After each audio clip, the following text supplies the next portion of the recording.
Eu sou Mário Persona e essas são as respostas que eu dei aos que me perguntaram sobre a Bíblia. Você escreveu contando que está lendo o livro Acontecimentos Proféticos, de Bruce Anstey, e está aprendendo que a linguagem de Apocalipse é geralmente simbólica e de figuras, e não sempre coisas literais. Você diz que gosta dessa abordagem porque ela é mais coerente do que aquelas que você chamou de hollywoodianas, que tentam transformar símbolos em coisas literais, para vender filme, claro, e livros. Então vem a sua dúvida, abre aspas. Se o Apocalipse é um livro de símbolos, o que nos faz pensar que o reino de Cristo na Terra irá durar literalmente 1000 anos? Fecha aspas. Bem, a sua dúvida é de muitas pessoas também, e aí nós precisamos pesquisar onde 1 milhar de alguma coisa ocorre nas Escrituras. No Salmo 50, versículo 10, o Senhor diz assim: porque meu é todo animal da selva e o gado sobre milhares de montanhas. Para um bom entendedor, Deus não está dizendo que o seu rebanho limita-se aos animais de alguns milhares de montanhas, e sim a todos os animais existentes. Os versículos seguintes deixam claro que milhares aí é linguagem figurada. A continuação diz: conheço todas as aves dos montes, e minhas são todas as feras do campo. Se eu tivesse fome, não te diria, pois meu é o mundo e toda a sua plenitude. Salmo 50, de 11 a 12. Ao dar a lei, o Senhor usou também de linguagem figurada ao citar números, alguns números. Ele disse: porque eu, o Senhor teu Deus, sou Deus zeloso, que visito a iniquidade dos pais nos filhos até a 3ª e 4ª geração daqueles que me odeiam, e faço misericórdia a milhares dos que me amam e aos que guardam os meus mandamentos. Êxodo 20, de 5 a 6. Eu entendo que a expressão 3ª e 4ª geração não seja literal, mesmo porque é imprecisa o suficiente para alguém vir e perguntar 3ª ou 4ª. E Deus não limitaria a sua misericórdia, que é infinita, a apenas milhares dos que o amam. Tampouco poderíamos querer limitar a sua misericórdia a apenas 1000 gerações, como diz em Deuteronômio 7:9. Saberás, pois, que o Senhor teu Deus, Ele é Deus, o Deus fiel, que guarda a aliança e a misericórdia até 1000 gerações aos que o amam e guardam os seus mandamentos.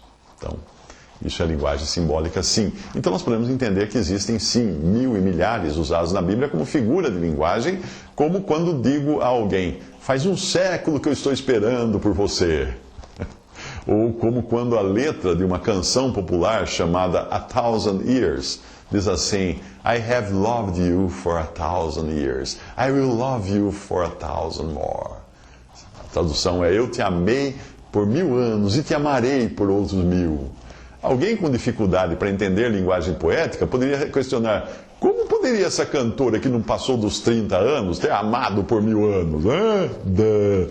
Já o cético e pessimista diria assim: que egoísta ela dizer que só irá amar por 2000 anos. Nós sabemos quando os termos 1000 ou milhares são usados como figura em razão do contexto em que eles são aplicados. Pois 1000 ou milhar é usado mais de 100 vezes no original hebraico do Pentateuco, e nem sempre de forma simbólica, mas também para indicar o número de pessoas, número de cidades, número de animais. Tirando o capítulo 20 de Apocalipse, apenas 2 outras palavras falam de 1000 anos. Uma está no Salmo 90, versículo 4, porque 1000 anos são aos teus olhos como o dia de ontem que passou e como a vigília da noite. A outra é dita por Pedro e parece estar no mesmo sentido do versículo do Salmo. Mas, amados, não ignoreis uma coisa, que um dia para o Senhor é como 1000 anos, e 1000 anos como um dia, 2 Pedro 3, 8. Agora, se nós formos para Apocalipse, encontraríamos a expressão usada, 1000 anos, usada 6 vezes no capítulo 20, nos versículos 2, 3, 4, 5, 6 e 7. Veja a passagem. Ele prendeu o dragão, a antiga serpente, que é o diabo e Satanás, amarrou-o por 1000 anos, e lançou-o no abismo e ali o encerrou, e pôs selo sobre ele para que não mais engane as nações, até que os 1000 anos se acabem. E depois importa que seja solto por um pouco tempo. por um pouco de tempo. E vi tronos, e assentaram-se sobre eles, e foi-lhes dado o poder de julgar, e vi as almas daqueles que foram degolados pelo testemunho de Jesus e pela palavra de Deus, e que não adoraram a besta, nem a sua imagem, e não receberam o sinal em suas testas, nem em suas mãos. E viveram e reinaram com Cristo durante 1000 anos. Mas os outros mortos não reviveram, até que os 1000 anos se acabaram. Essa é a primeira ressurreição. Bem-aventurado e santo aquele que tem parte na primeira ressurreição. Sobre estes não tem poder a segunda morte, mas serão sacerdotes de Deus e de Cristo, e reinarão com ele 1000 anos. E acabando-se os 1000 anos, Satanás será solto de sua prisão. A mim me parece plausível que o Senhor esteja falando de um período de tempo bem definido, no qual acontecem diferentes eventos. Uma boa dica para entender tratar-se de um período de tempo é que ele tem um fim. Acabando-se os 1000 anos, Satanás será solto da sua prisão. Tem um fim. Se considerássemos 1000 anos como figura de linguagem, acabaríamos tendo de admitir que a condenação de Satanás, a que se refere aqui, seria a sua condenação final.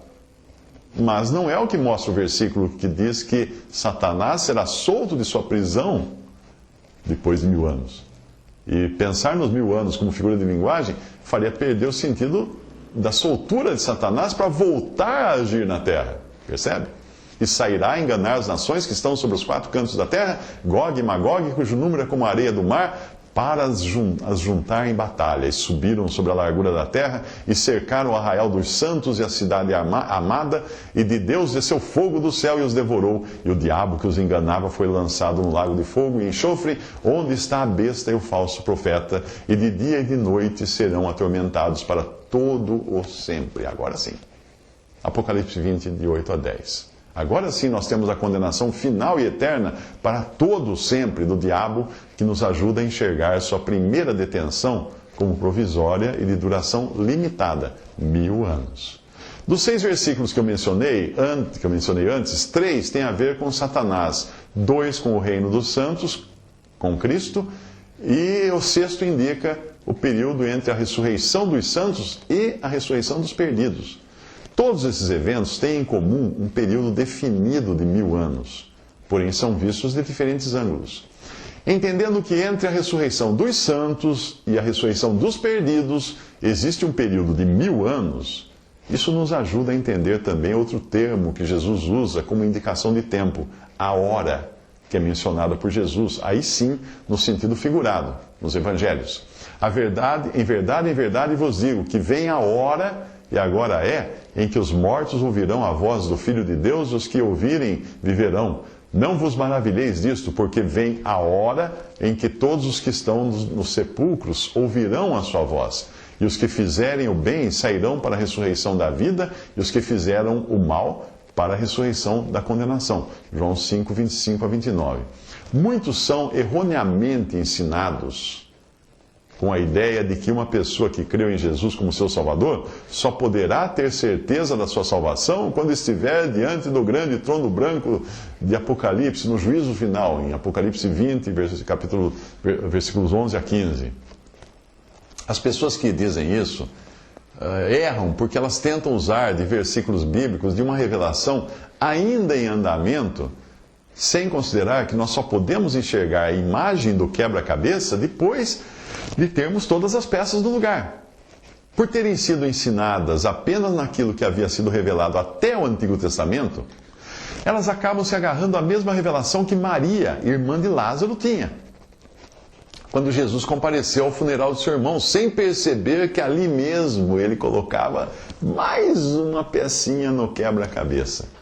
Disse-lhe Jesus, teu irmão há de ressuscitar. Disse-lhe Marta, eu sei que há de ressuscitar na ressurreição do último dia. Disse-lhe Jesus, eu sou a ressurreição e a vida. Quem crê em mim, ainda que esteja morto, viverá. E todo aquele que vive e crê em mim, nunca morrerá. Crês tu isto? João 11, 24 a 26.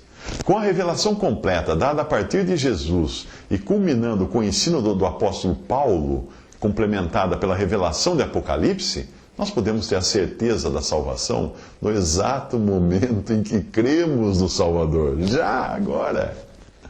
sabendo que os nossos pecados foram todos pagos lá na cruz, que fomos salvos por termos sido eleitos antes da fundação do mundo e já sermos co-herdeiros com Cristo de tudo que é dele. Nós podemos assim entender melhor que a ressurreição da vida de João 5,29 é separada da ressurreição da condenação por um período de 1000 anos. Essas passagens nos dão essa certeza. Na verdade, vos digo que quem ouve a minha palavra e crê naquele que me enviou, tem a vida eterna, não entrará em condenação, não entrará em juízo ou julgamento, diz outra versão, mas passou da morte para a vida. Passou. João 5,24. Isso é agora. Passou.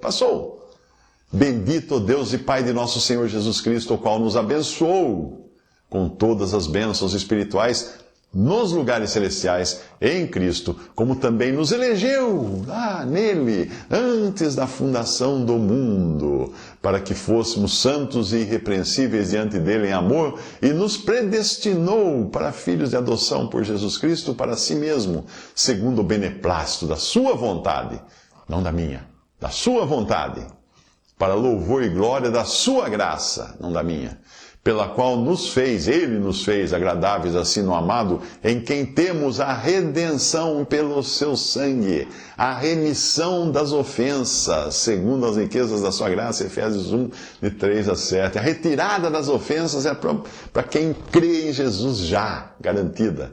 Mas Deus, que é riquíssimo em misericórdia, pelo seu muito amor com que nos amou, não pelo amor com que eu amei a Ele, pelo seu muito amor com que nos amou, estando nós ainda mortos em nossas ofensas, nos vivificou juntamente com Cristo.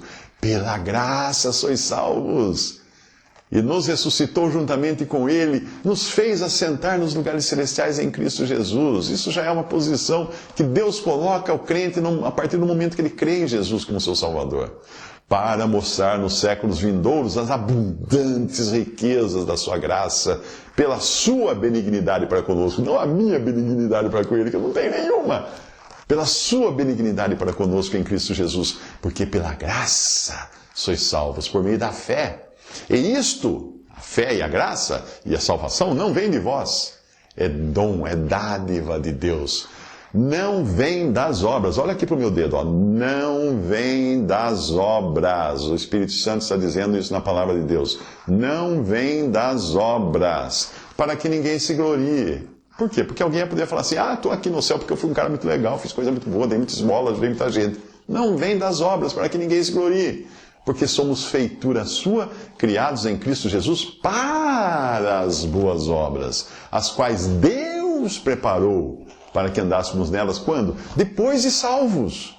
Efésios 2, de 4 a 10. Portanto, quando Jesus falava da hora que viria, ele falava de um período, não de 60 minutos, mas de 1000 anos. Durante essa hora, aconteceriam as duas ressurreições separadas por 1000 anos uma da outra. Uma no início, que é a ressurreição da vida, outra no final, que é a ressurreição da condenação. Veja o que João diz nos versículos 5 e 6. De Apocalipse. Mas os outros mortos não reviveram, até que os 1000 anos se acabaram. Percebeu? Essa é a primeira ressurreição. Bem-aventurado e santo aquele que tem parte na primeira ressurreição. Sobre esses não tem poder a segunda morte, mas serão sacerdotes de Deus e de Cristo e reinarão com ele por 1000 anos. Apocalipse, capítulo 20, versículos 5 a 6. Cabe explicar aqui que a primeira ressurreição acontece em 3 partes. Mas antes disso, deixa eu dar um alerta. A teologia do pacto considera tudo simbólico, os 1000 anos simbólicos, porque acha que a pessoa vai morrer e vai daí por 1000 anos, que seria eternamente ficar com Cristo, etc, etc, etc. Não é isso. Existem esses 1000 anos, é para um povo que Cristo irá salvar depois da ressurreição dos santos e arrebatamento da igreja. Durante os 7 anos de tribulação que se sucedem ao arrebatamento da igreja e à ressurreição dos santos até agora, haverá pessoas que ouvirão o evangelho, que se converterão, que serão salvas, principalmente um remanescente judeu e também gentios. Esses sim irão entrar vivos, sem morrer, no reino de 1000 anos de Cristo na terra restaurada. Esses. Mas daí esses 1000 anos vão acabar. Percebe? Por isso que essa confusão toda por terem sido doutrinados de maneira errônea lá atrás, já por doutrinas tanto vindas do catolicismo como do protestantismo, que é a chamada teologia do pacto. Mas cabe então explicar aqui que a primeira ressurreição de que fala aqui, ela acontece em 3 partes. Primeiro, Cristo, que é as primícias, e ela revela como será a ressurreição dos demais, não a ressurreição provisória, como foi a de Lázaro, do filho da viúva de Naim, da menina, de Dorcas e de outros que ressuscitaram, mas vieram a morrer mais tarde. Trata-se aqui da ressurreição definitiva, com um corpo de carne e ossos à semelhança do corpo de Cristo. Depois virá a ressurreição dos que são de Cristo na sua vinda, que inclui os santos do Antigo Testamento, do período da Igreja e o arrebatamento dos santos vivos. Isso está em 1 Tessalonicenses 4, de 15 a 18 e 1 Coríntios 15, 18. Este é o evento que eu estou esperando para qualquer momento e você deveria estar esperando também, se você crê na palavra de Deus, porque a qualquer momento poderão ressuscitar todos os salvos, desde lá do começo da existência humana até o último que se converter no último minuto. Sabe aquele passageiro que chega atrasado e a porta do avião fica aberta só para ele? Esse, assim que ele entrar, fecha-se a porta, os mortos ressuscitam, a igreja é arrebatada. Ficam os vivos aqui na terra, para passar pela grande tribulação. Por fim, acontecerá a ressurreição dos que forem martirizados durante a tribulação em Apocalipse 14, 13. Se você está ouvindo tudo isso, está parecendo meio confuso, sugiro que você procure no site O Que Respondi, pelo texto desse vídeo. Todos os vídeos que eu publico, eles têm um texto publicado. E aí dá para você ler, reler, voltar atrás, verificar versículos e tudo mais. A segunda ressurreição, também chamada de ressurreição para condenação, em João 5,29, ou ressurreição dos injustos, em Atos 24,15, será a ressurreição dos perdidos e condenados. Eles irão ressuscitar após um período literal de 1000 anos do reino de Cristo, como nós vemos em Apocalipse 20, versículo 7 e versículos 11 ao 15. Todos os que ressuscitarem nessa ocasião terão de enfrentar o grande trono branco para serem julgados e receberem a sentença de condenação eterna no lago de fogo. Apocalipse 20, de 11 a 15, não dá qualquer indicação de que ali estariam pessoas com a possibilidade de serem salvas. Ali só estarão perdidos. Se você está esperando o juízo final para ter a certeza da sua salvação, meu amigo, não é lá que é para ter certeza de salvação. A certeza de salvação você tem agora. Ao crer em Jesus, pela fé em Jesus, receber o perdão dos seus pecados e a salvação eterna. Como você pôde ver, não são apenas as 6 menções de 1000 anos em Apocalipse 20 que mostram não ser aquilo linguagem figurada, mas um período de tempo bem determinado. Existe todo um contexto, existe uma progressão na revelação que nos conduz a esse ponto. Entenda a Bíblia como um GPS. Às vezes o meu aplicativo de GPS não faz qualquer sentido ao indicar um caminho muito mais longo como sendo o caminho mais rápido. É que o GPS não está enxergando apenas a distância em quilômetros, mas ele está enxergando tudo o que lhe é revelado ao longo do caminho, como acidentes, reparos na pista, congestionamentos, etc. Nós não podemos pegar uma informação só por estar na Bíblia e nos apressarmos a tirar conclusões. Nós devemos considerar todo o seu contexto, todo o percurso, para entender o que Deus quis nos dizer. Só Deus enxerga o fim a partir do começo. Lembrai-vos das coisas passadas desde a antiguidade, que eu sou Deus e não há outro Deus, não há outro semelhante a mim, que anuncio o fim desde o princípio e desde a antiguidade as coisas que ainda não sucederam, que digo, o meu conselho será firme e farei toda a minha vontade. Isaías 46, 10. Eu deixo mais 2 versículos para mostrar para você a importância de sabermos dividir bem, ou traçar linhas divisórias bem precisas, quando nós lemos a palavra de Deus, para tirarmos dela o que é para cada situação. Veja só, procura apresentar-te a Deus aprovado, como obreiro que não tem de que se envergonhar, que maneja bem a palavra da verdade, ou literalmente, que divide as partes da palavra da verdade com precisão.